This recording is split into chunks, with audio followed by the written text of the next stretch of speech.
Oi, you there. Yes, you dear. The one who just walked in. You're not gonna find any open rooms if that's what you're looking for. And good luck trying to find someone to tell you that in the first place. You can sit right here by me if you like. There isn't anyone I'm saving it for anyways. And you look like you could use a seat. Damn, you really do look beat to hell and back. Been traveling for a while? Heh, and all by yourself too. Don't you know it's dangerous to be moving around these parts? They say the forest all north of here are infested with monsters. And not even the kind that make you a heroic story either. Shadow demons and the like. I've heard at least. Very powerful beasties. Me? Oh, I'm able to take care of myself perfectly fine. I may not look like a rugged adventurer like you, my dear, but I have my own talents. Speaking of, what's your name, my dear? That sounds quite nice, actually. But, you know, I'm a fan of nicknames. And I think everyone deserves something fitting of a first impression. So for you, I'm thinking... Cutie? Sweetheart? Oh. I'm sorry. I'm only mostly joking. Honest. I can't help it when I see such a pretty face. And yours? Yours is exceptionally sweet to the eyes. My name? Well, my dear, I'm nobody. No, really. My name's literally nobody. Why? Because why not? It's a good name as any, and it certainly makes for a fun night when someone starts shouting that nobody owes them some coin. 'Tis especially fun when they've emptied almost a dozen mugs of ale and don't have a sense to realize how damn funny it sounds. It's not got me out of any tabs, but a tiefling can hope.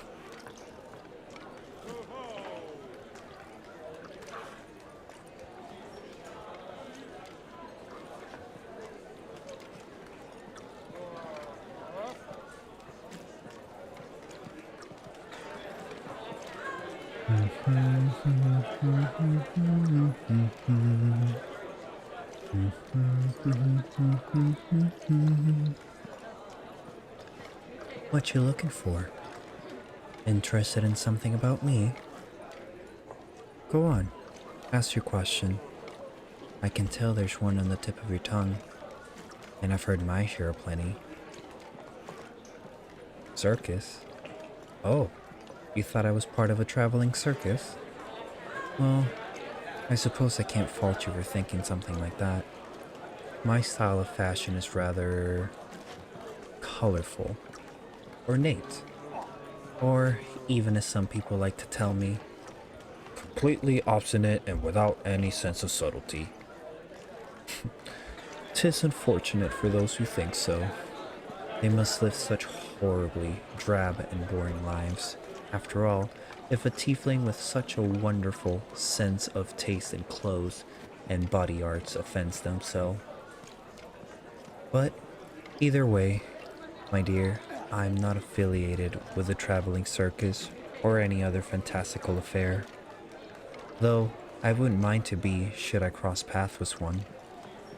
I am something of a bard, you might say. I don't really dabble on that singing business.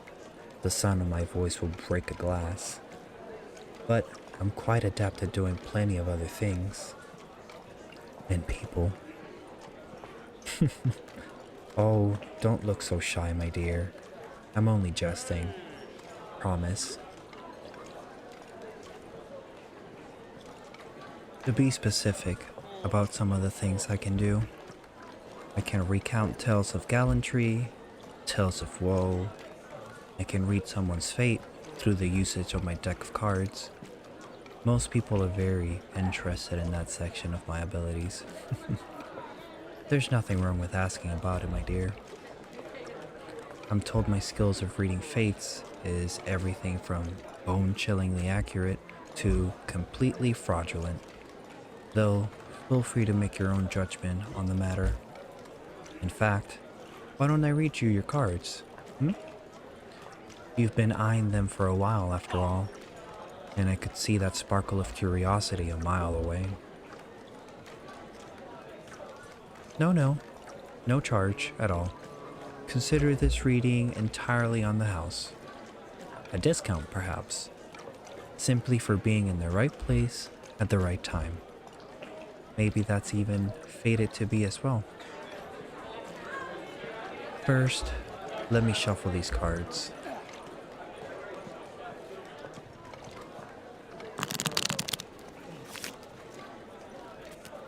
Tell me a little bit about yourself, my dear.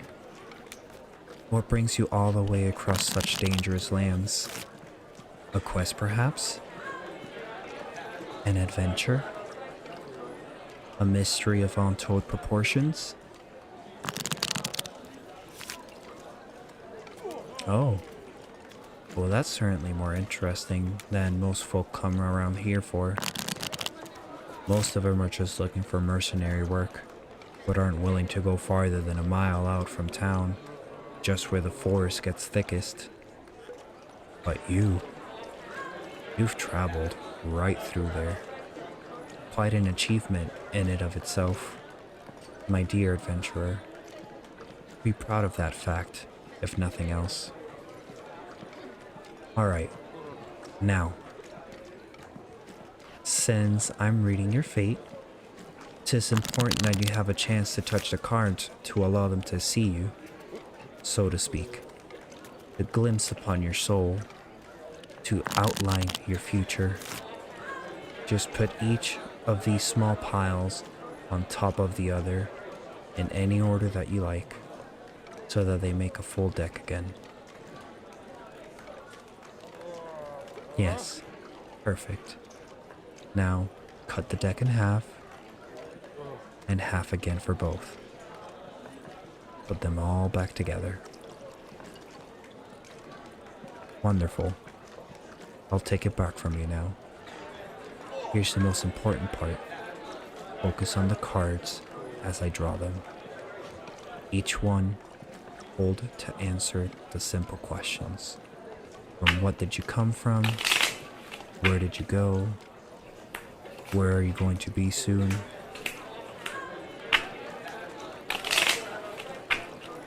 Past, present, future. We will start from the past and work our way forward.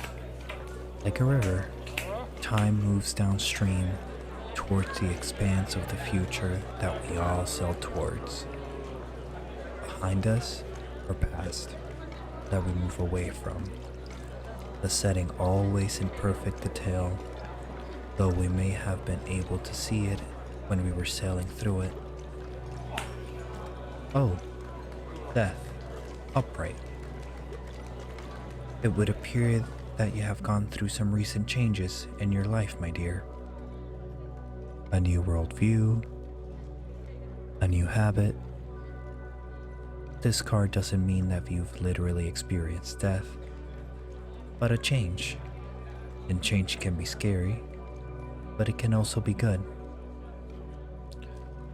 The warming of the winter months bring forth spring, but the forest at the end of the fall helps to temper the ground so that new plant life can grow stronger. Whatever change you've experienced, you had endured it well, weathered it like a storm, and come out a better person for it.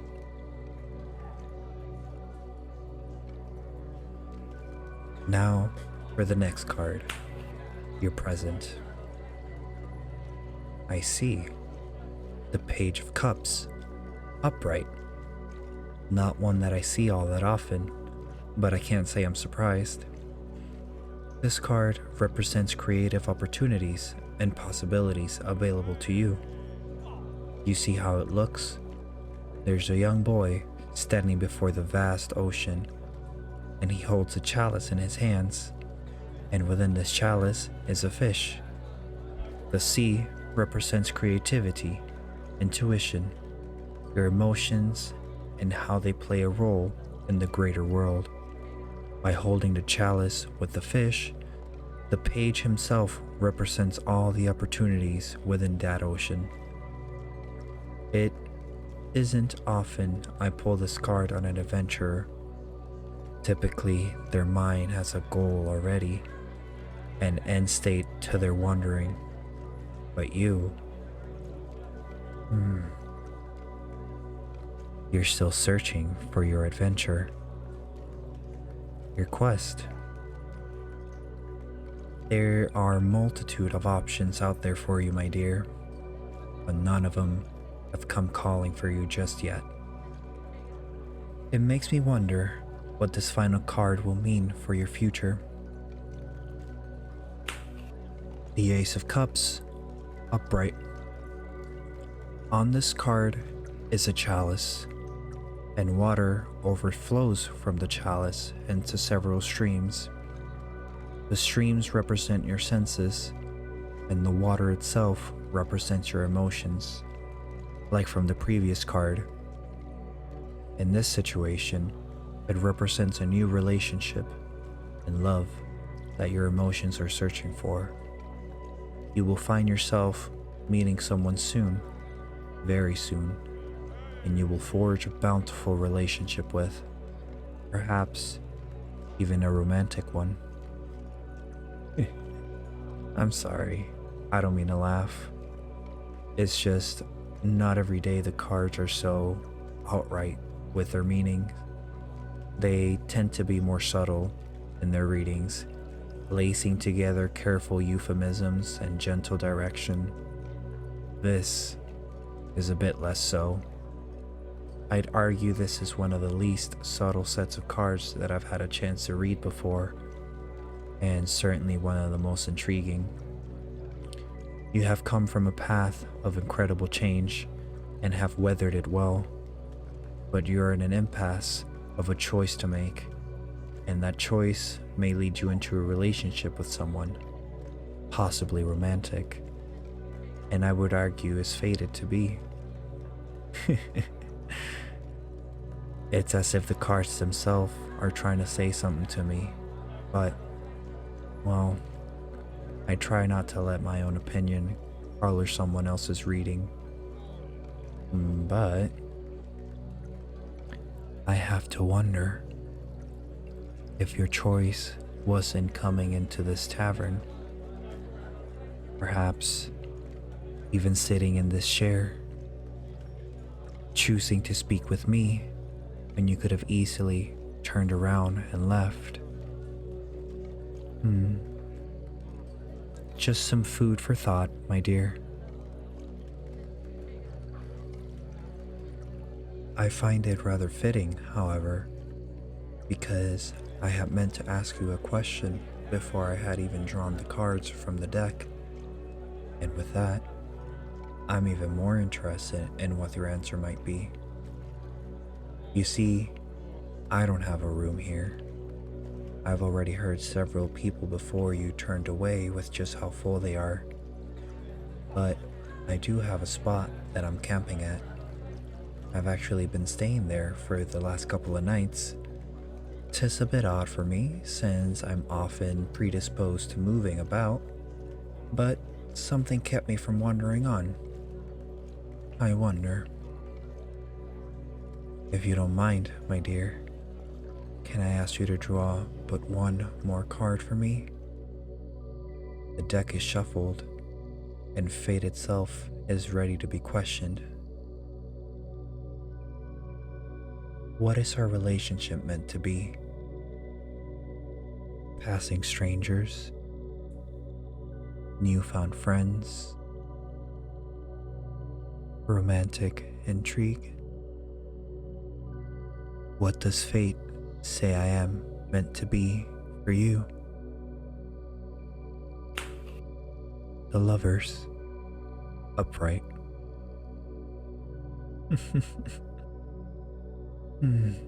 Well, I just let you decide what that cart means to you right now. In the meantime, I offer you some respite at my camp area. There's a few travelers staying there tonight, so you wouldn't be entirely alone with me if that was your worry. If you have a bedroll, then it is a vaguely comfortable place to lay your head down in the evening, and certainly safe from any bandits or dark demons of the night, unless you count a good-looking tiefling. It won't cost you a single coin either, and I am full of interesting stories to relate to you. I'm a bard, after all. So, my dear adventurer,